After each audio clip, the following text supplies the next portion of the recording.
My guess is it's probably before the market expects. I think a lot of people are resigned to the SEC will wait until March, the absolute latest. I doubt it, but who knows? Now, I talk about this a lot. If we'd have launched a Bitcoin ETF last October, there'd have been nobody buying it, right? So price needs to be positive and rising for people to want to buy it. And we haven't seen that yet, not enough. So really, if they launch it tomorrow, could you attract $1 billion of RA assets? Fine, but the government and FTX are selling more than that and stuff. What we really need is, let's say Bitcoin's trading at 40,000, looking strong, you launch an ETF. Okay, then we're talking, well, maybe 5 billion comes into the space. And if it goes up, then you get to 10 billion. And before you know it, it's real money into the space, fresh capital. But right now, it's not the biggest deal, but it will be as an on-ramp when the market picks up. When we're in crypto summer, we'll look back and go, bloody hell, there's a lot of money in that ETF. What's your take on these recent SEC losses that they've been taking against crypto companies? You've got to be pretty brave to take on the crypto space, because if you actually look at it, it is ludicrously smart people. It's kind of the best of finance, the best of technology. You've got people with a mission. So you've got super, super smart people who are mission driven. So lawyers will go into the space to prove a point. Everybody will prove a point, and people will fight to the death if they can afford to. Coinbase, Ripple, Grayscale, everybody. So as the SEC, you are not taking on some little small token, some small project. You're taking on kind of the best of the best here. The space is very smart and very driven. So it doesn't surprise me they've taken the losses, because these people aren't stupid. That's why the Uniswap thing came through as well. I mean, it's like, well, people built Uniswap. Very, very smart people built it. So it is decentralized and there is nobody to sue. That's the whole point of DeFi. So the point being is a lot of this stuff has been thought about in advance.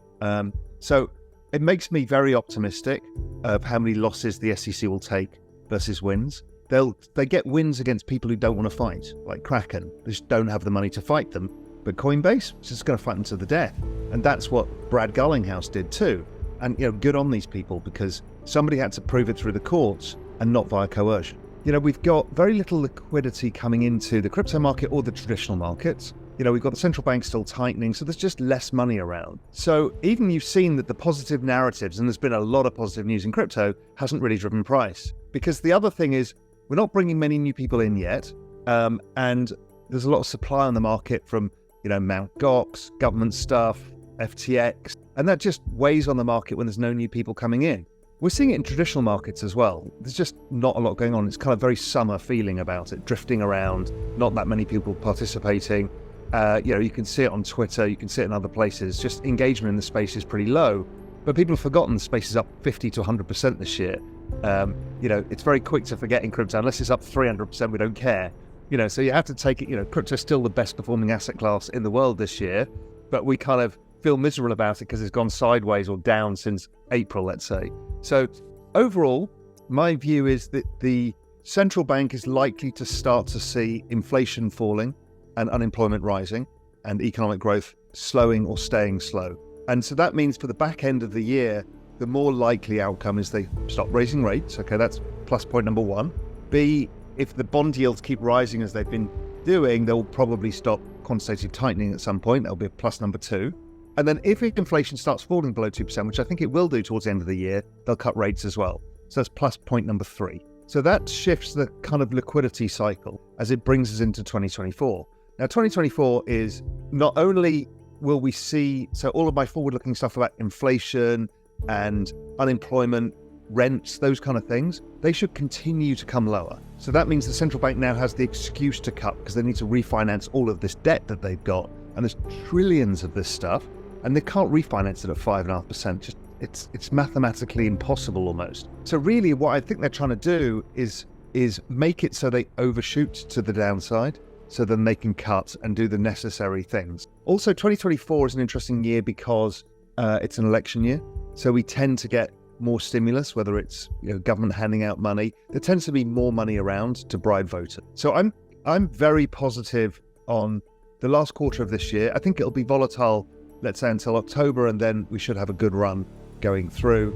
And then I'm very positive on 2024. Now, none of these things will go in a straight line, but generally the first year of crypto spring looks like this. It goes up a reasonable amount, but it's choppy and sloppy and people don't really buy into the story.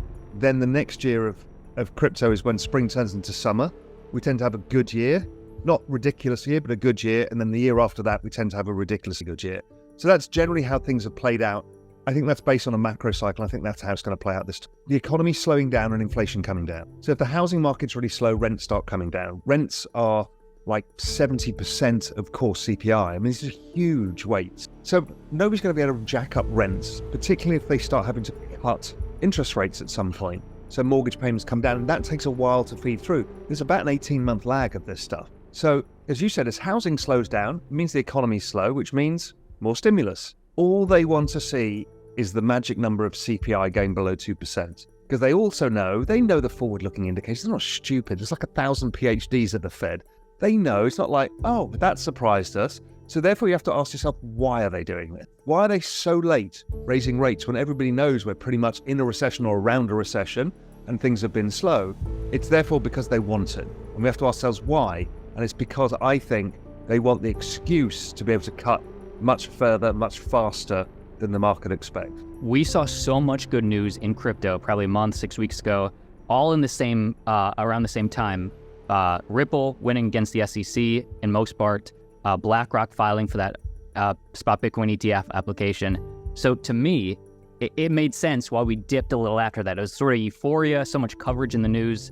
BlackRock or insiders, if they bought any, probably bought 6 months before that. Do you think just like this cool off from that euphoric little local peak, was that just a natural market cycle, or was that any like insider selling into the news? I don't think it is insider selling into the news. I think, again, if we look at all of those, the Ripple case or the launch of the ETFs or the ETH futures ETF, none of those have been launched. So there's no actual new money coming in. So if you think of it as an economy, we're just still messing around with the same money in the economy. And a lot of those assets have gone down, like NFTs, stuff like that. So we're still waiting for more investment to come in. So what we've done is sowed the seeds for the new investment, but the space hasn't got much capital to put in.